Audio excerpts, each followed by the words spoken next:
So, if you don't know me, my name is Liam.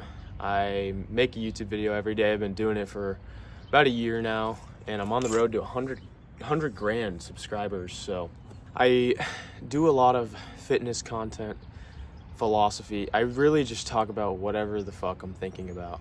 So, if you like that kind of stuff, watch. But today I've got a video about how being tired can literally become a strength of yours. And so I started off by what sparked this. So last night I went to sleep. I read a little bit before I hit the hay. And then as soon as I started drifting off, it felt like not much longer. I woke up in the middle of the night, and it was one of those nights where I was just tossing and turning and I couldn't shut off my thoughts. Sometimes I feel like I see a bunch of numbers in my head, which is not some weird shit. It's just my brain. And what it is something I like to call the monkey brain. So if you imagine monkeys, they go crazy, they go bananas. And a lot of people have this monkey brain that they do not really understand how to shut off.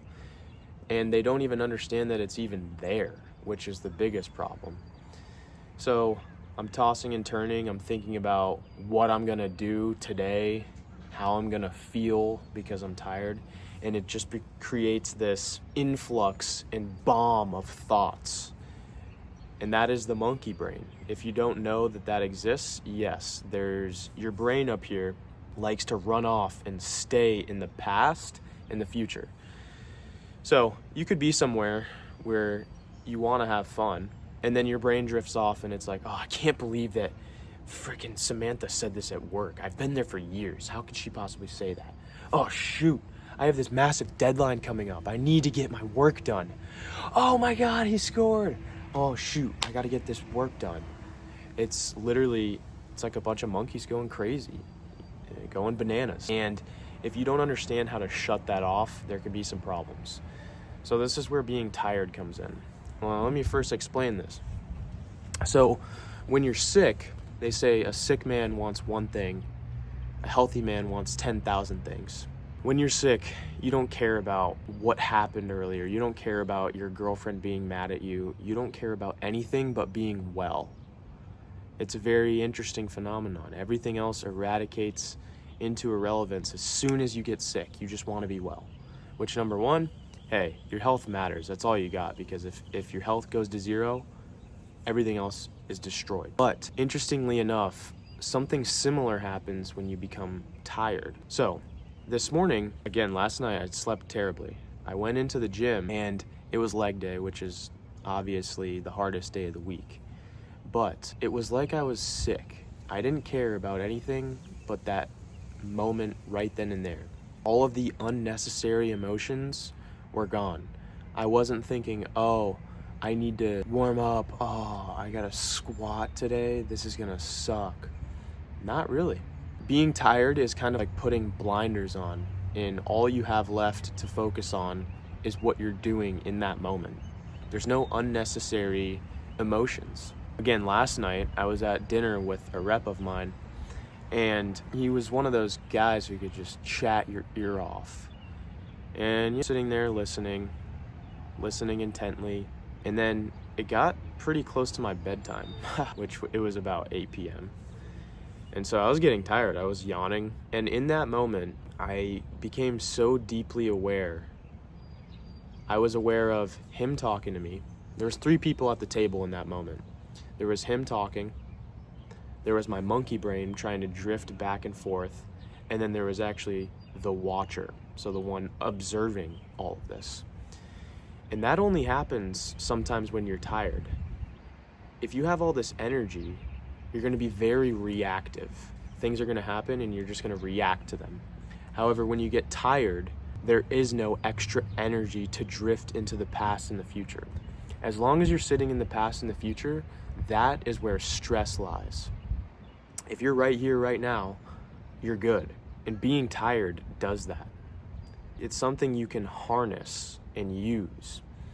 And so you can let being sick, being hungry, being tired, being mad, being sad consume you, or you can actually use them as opportunities to become more present. It's a very interesting thought. And I read it, Eckhart Tolle says that basically in the midst of pain, stress, or sadness, a conscious person becomes more conscious and an unconscious person becomes more unconscious. So the first step is to realize that you have this monkey brain that just likes to fire and go back and forth between past and future, past and future. And once you're aware of it, go through your day to day. When you go into the shower next time, think about how crazy your monkey brain is. It starts drifting, thinking about what you're going to do later. Or it starts thinking about what happened earlier. Why can't you just take the shower and only think about that very moment? It's a skill to be able to do that. And all it is you catching yourself, bringing yourself back. You catch yourself, and then you bring yourself back. It's these iterations that you learn, hey, there's someone up there that's spewing off crazy BS, and that's not me. I can just watch these thoughts and not react to them. Once you notice it's there, you're free of it, bro. You can use every opportunity. Your girlfriend breaks up with you, bam. Excuse me. Bam. There's an incredible opportunity to put in some work. That's where you watch your thoughts as opposed to reacting to them. I was reading a book called The Way of the Peaceful Warrior. Super sick book, fiction book actually. And it's about this college kid who, he's a star gymnast, and he wanders upon this gas station in the middle of the night. And he finds this guy named Socrates, which is not the literal Socrates, but it's symbolic in that this guy is he's almost all-knowing, seemingly. He's kind of like a guru. And he stumbles upon this, and he thinks it's incredibly weird. Socrates does some weird shit. And they have this long journey and development of this guy finding his true self and also just finding how to be present, pretty much. That's the whole journey, is how do I just experience right now? But there's a part of the book where main character, Dan's going for a walk, and he goes to his favorite restaurant. And the restaurant owner is outside, and he's on his knees, and he's crying. He's like, oh my gosh, what's happened? His restaurant burnt down. And so Dan's like, oh my gosh, I'm so sorry. I feel so bad for you. Are you okay? And the guy cries for about a minute. He's crying. And then at the end, he smiles. The restaurant owner, he smiles. And he says, let feelings flow, and then you let them go. So as long as you're resisting some sort of feeling, that's why it's there. However, if you're mad, go in your room and be mad for a minute. Just let the madness consume you for a minute, and then you're going to realize how dumb it is. You'll probably be laughing by the end of it, and then you're able to let it go.